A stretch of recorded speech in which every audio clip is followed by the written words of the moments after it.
Man, these are so expensive. The decorations are expensive. Oh, look at the livestock. I can't wait. That's gonna be so fun.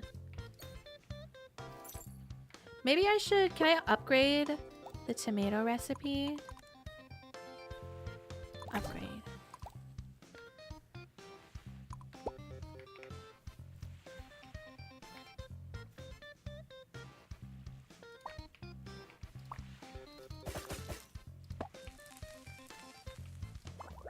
Alright, I'm gonna plant some more tomatoes now.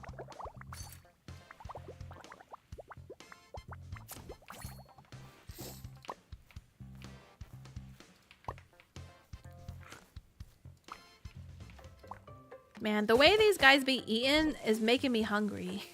The way they go, like, you just know that's a good bite right there.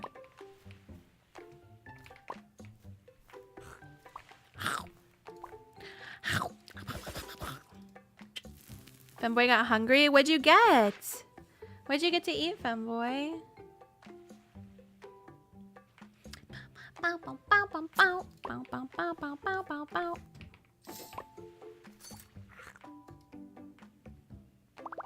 Mushroom soup. I'm gonna have to go pick some mushrooms here soon.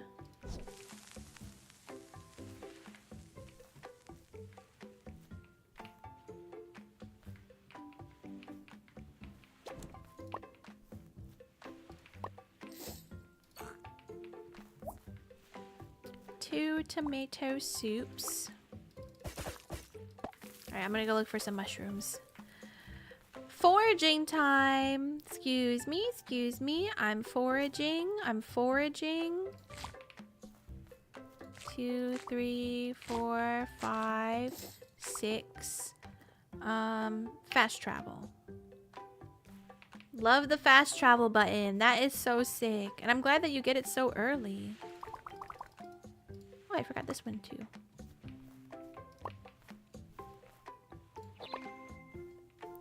Research completed.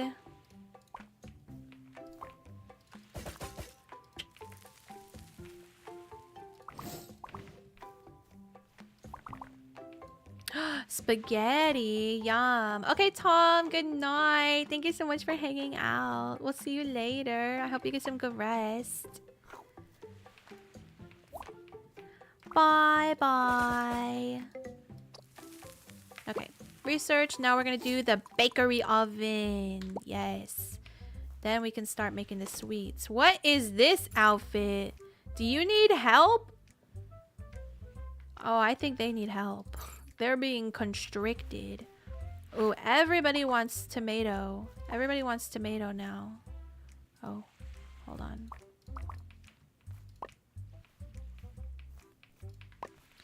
Tomato!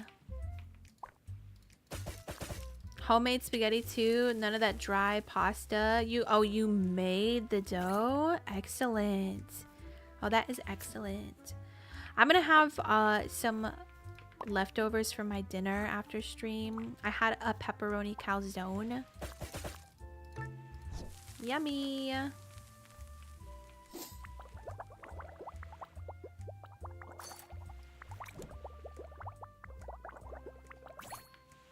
Woo!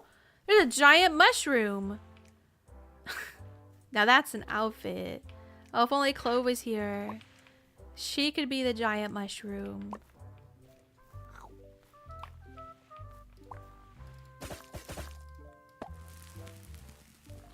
Damascus ravioli? Wait, what is Damascus ravioli?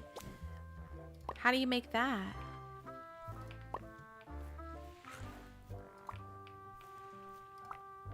Uh-oh. We are out of tomatoes, but they are growing. Different colored doughs, but layered and cut to make a pattern. Oh, that sounds sick. That sounds pretty sick. All right, we gotta make a mushroom.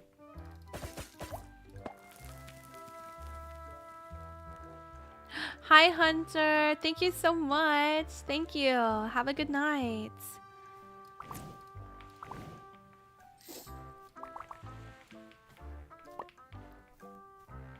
Okay, and then more tomato. We're gonna have to plant some more tomato as well. Water. Water. Collect my money. Collect my money. Money, money. Clean.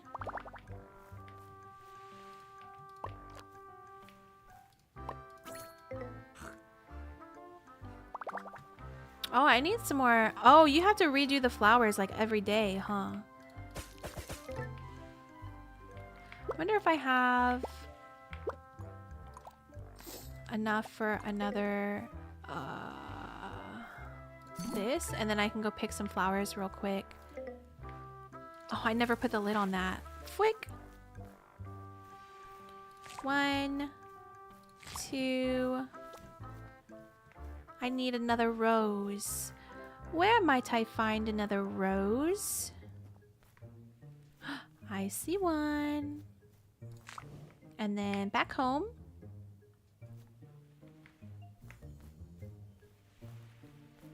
One, 2, 3. I forgot you have to replace the roses.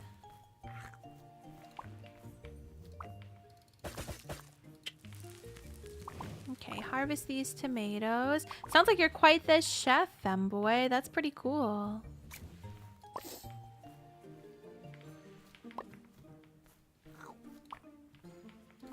I do like to cook, but I've definitely not done anything like super fancy.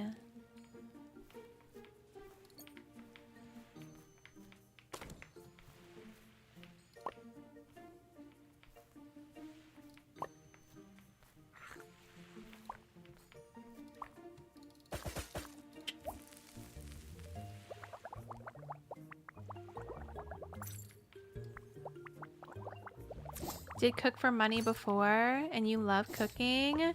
Yeah, cooking is fun. I just hate cleaning. I hate cleaning afterwards. Yeah, some of my favorite, I love like southern cooking. So I like doing, like I did like a chicken fried chicken the other day. That was really fun. And I made my own gravy. I did a white gravy. That was yummy. I'm still thinking about that one. I'm excited to make it again.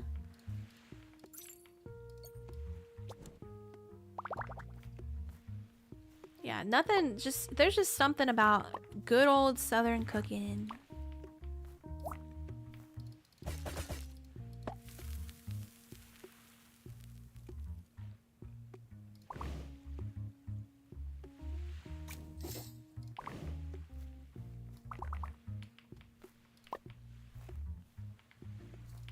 Damn, all these people want my tomato soup. They love my tomato soup. Femboy made a south meets north thingy. Ooh. I mean, I will be honest, like I get all my recipes just online. I'm not that cool. I'm not quite that cool. Am I gonna be able to grow enough tomatoes? I don't know if it's too late for the tomatoes to grow. They're going, but I don't know if they're gonna be done in time. Can't you guys just get some mushrooms instead?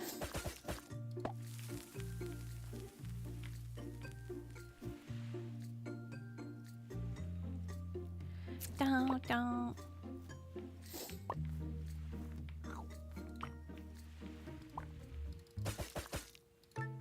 Yeah, because they'd be wanting tomato soup.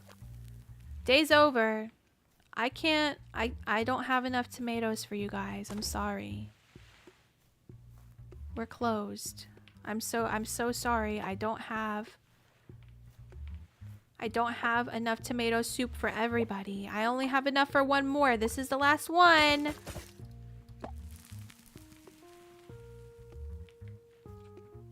This is the last one. Would you guys like some mushrooms instead? I can't tell who's been waiting the longest.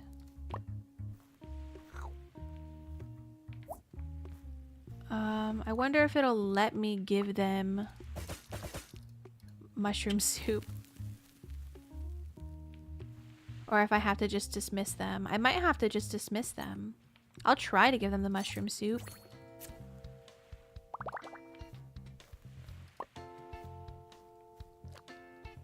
Nope. Sorry, guys. I'm so sorry. Please don't be mad. Please don't be mad. And then I got one sauteed mushroom for you, chat. Say aw. Color the mushroom soup red, right? Just put some red dye in it. Oh, this is fun. I love this game. Alright, we're definitely gonna have to play some more of this. I do think I am gonna wrap it up for the night though. I know I've only been streaming for like 3.5 hours. I could probably go for a little longer. You know what? Let's do a little more because I definitely want the bakery oven, which I think is. I think the research pauses when the day is over too. Let's at least get the bakery oven before we wrap up. Yay! What a good day. Uh-oh, no mushrooms grew over here. What the hell? Where are my mushrooms at? Alright, preparation time.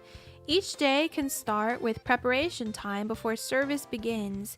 You can change preparation phase duration in the menu. If auto open restaurant at day is on, the restaurant opens automatically. Okay. So what is my... Oops.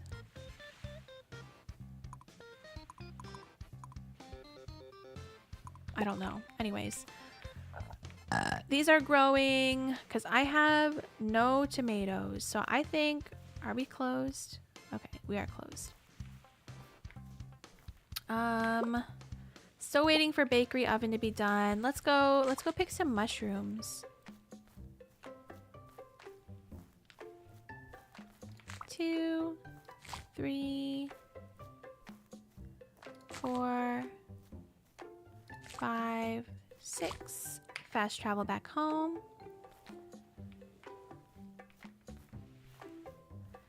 I saw the throw option when you hold the soup. Thought for a second means throwing the soup at the customer. Wait, that would actually kind of eat.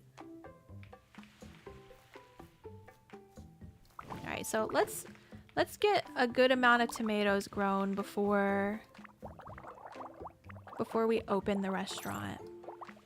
Because we go through these tomatoes like it's nobody's business. No, we're closed. Frick. I'm sorry, but we're closed. I don't have enough tomatoes for you. Here we go.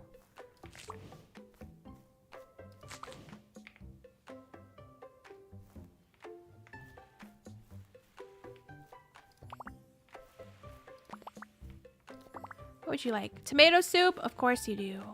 Of course you want tomato soup.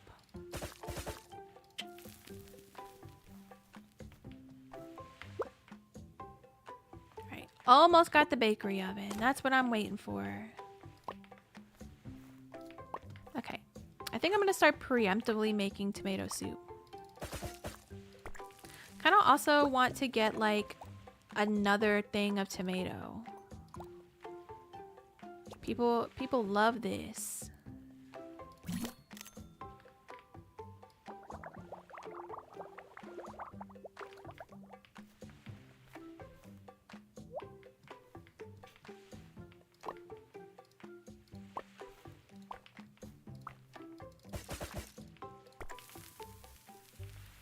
Thank you. Ba-bum, ba-bum, bum, bum, bum, ba-bum, ba-bum.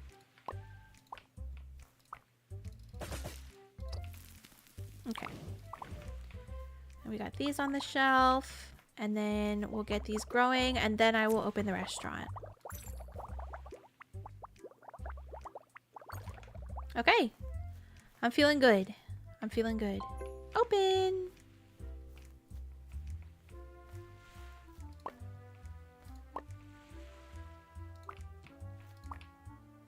We'll make some mushrooms as well. Mister, thank you for the hydrate. Thank you.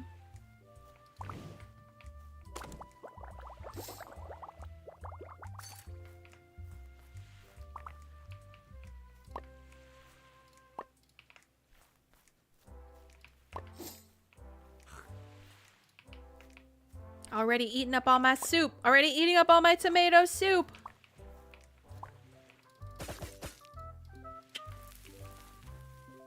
I'm preparing. I'm preparing.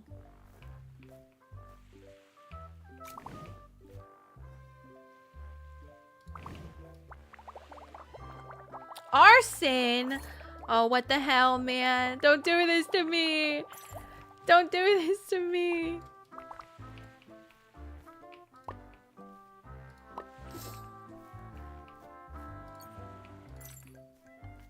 Another tomato soup. There we go.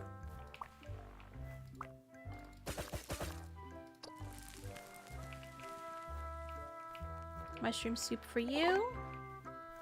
Research completed, which means, okay, we start this research and then we build a bakery oven. We don't have enough money for it. Oh, frick. We don't have enough money. We need like a couple $100 more.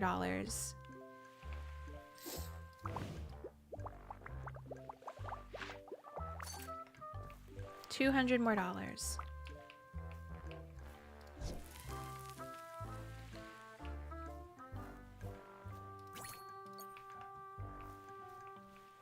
Wow, wow, wow, wow, wow, wow, wow, wow, wow. Oh wow, now that I have tomato soup ready, everybody wants mushroom soup. What the heck, you guys? I have tomato soup. Order tomato soup.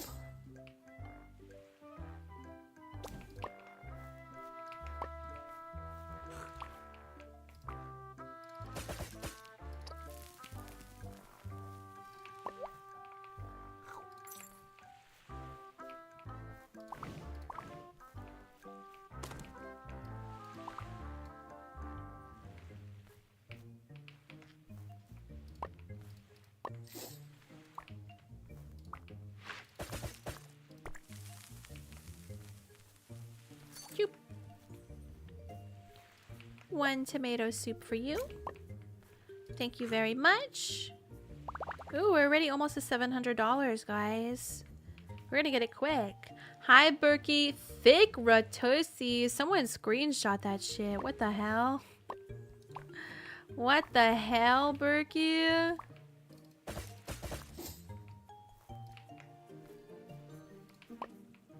How are you? Welcome in. It's good to see you. Oh, I didn't press the cook button. Frick.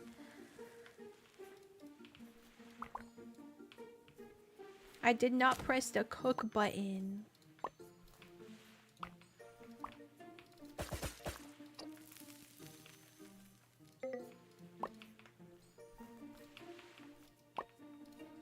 Guys, I'm in my flow state. I'm in my flow state, chat. Yeah, I'm not bad, Berkey. You know, big chillin'. Bing chilling. We did some Reddit reacts tonight. That was super fun. And then ever since we finished that, we've been doing Farm to Table, which is addicting.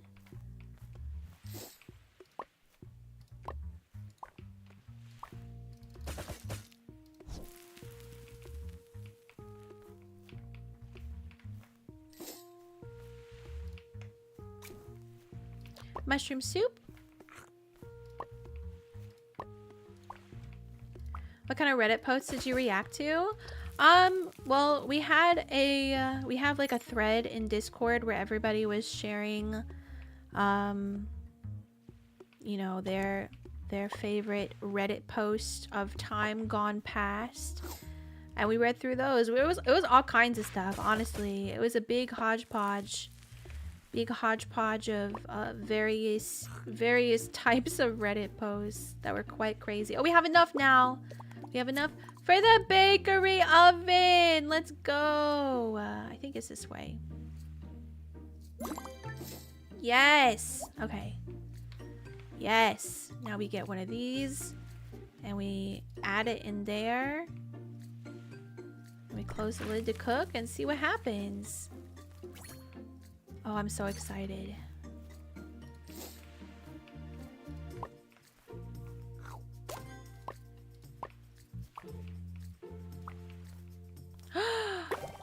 Wild berry puree. Oh, that is cute. Hold on, let me put that on the menu. Add to menu. Cute.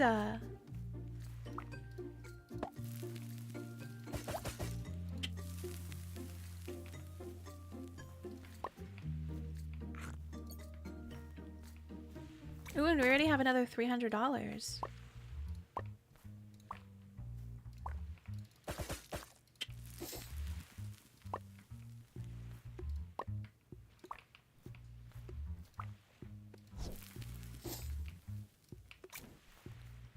Tomato soup for you.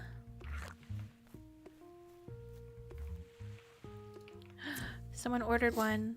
Who? Who? You? There you go.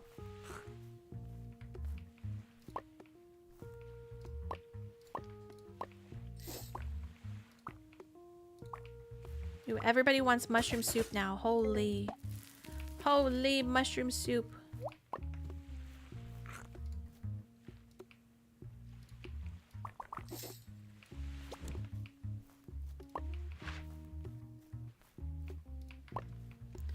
Mushroom!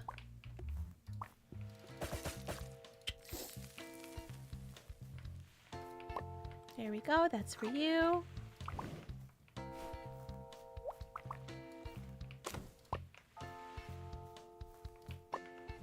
Now we got 2 tomato soups. Let me get another tomato soup started. Oh, one of these. Oh shit, we are in a flow state, guys. Look at me go. Look at me go. I'm getting everything done. Everyone's getting their food so fast. People are barely waiting. This is Ratatouille 2. Yeah, it is. Yes, it is. I'm cleaning tables. I'm collecting my money. Man, my money's under your bowl. Give me 1 second. Oh, we're so rich. We're paying off this new little baking oven so fast. Okay, tomato soup and a mushroom soup. Ah, I didn't press cook. Ah, wow. Ratatouille. So true. We reacted to Roachfucker, the Bug, TM, and Kevin. That, yes, that is what happened. Wait, what is your question mark? Just arrived in town, need a proper meal. Okay. Bring me a dish with potato.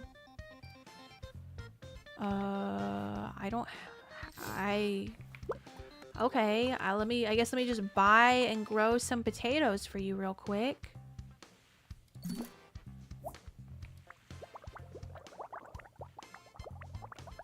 There you go. Oh shit. I don't have anything done. She fucked up my flow state, chat. She fucked up my flow state. She threw me off. I was flowing. I was flowing. Now look at me. I'm ruined. She ruined me.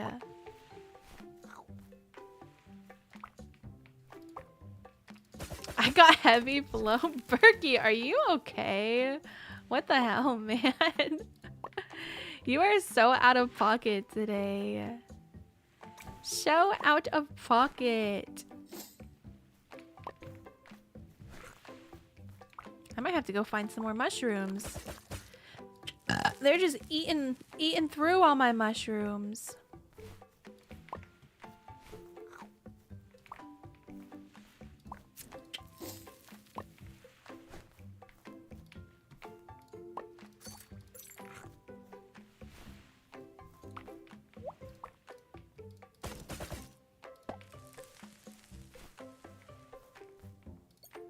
Money.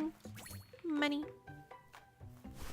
Oh yeah, I gotta do my research. Now we can research construction. So we can actually build ourselves a building. I kind of do like that I don't start with the building automatically. I started. Alright. Tomatoes. Oops. Break.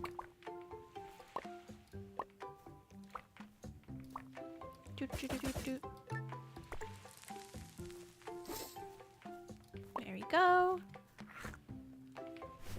Alright.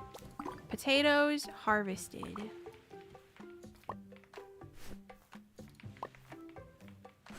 Alright, let's try making something with potatoes. See what she thinks.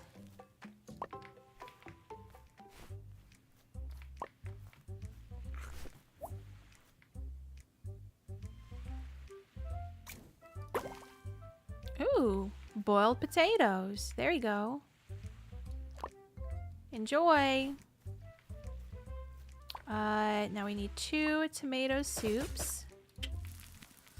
Boil them, mash them, stick them in a stew. Do you love it? Oh, $222. Excellent. That meal is exactly what I asked for. That was great. This is my tool shop. I sell upgrades for your crates, movement, watering, and fishing gear, so farm work gets easier. Thank you. I guess we'll get to that when we get to it, huh? Alright, one more tomato soup. Oh yeah, chat. I have the next 3 days off of stream. I'm gonna be playing this game a lot. I feel it. I'm gonna come back to stream next week and I'm gonna be like, hey guys, you wanna see what I did? And I'm gonna have like a crazy restaurant. Oh shit. I need to go get some mushrooms. Alright, I'm off to go harvest mushrooms.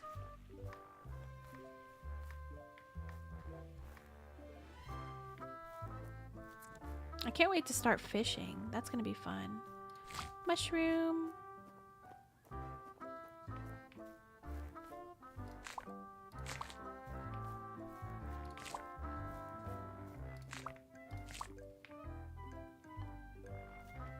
God, the fast travel is so nice. It's so nice. I love that I can fast travel.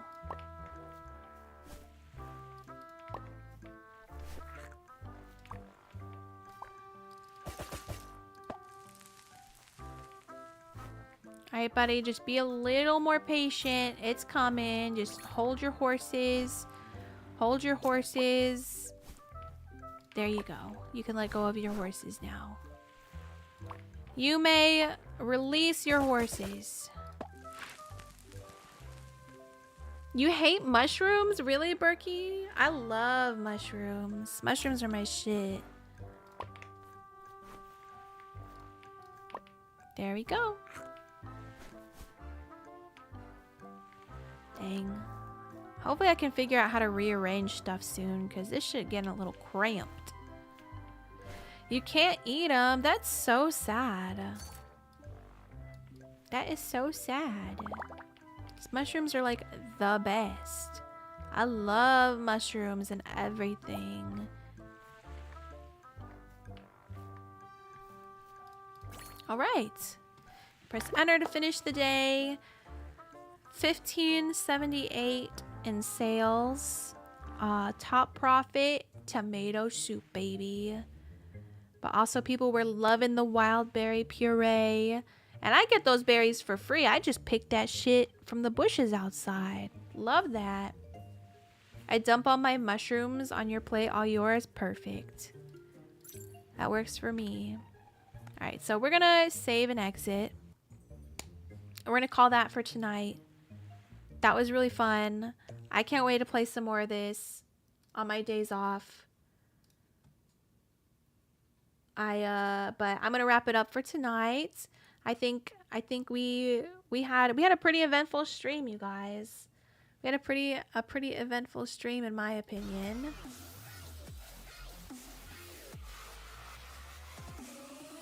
But stick around, you guys. I'm gonna look for somebody to raid. If you guys would like to raid with me, we're gonna share the love on this wonderful Sunday. Let's see who we got. Who can we go say hello to? Bow! Bow!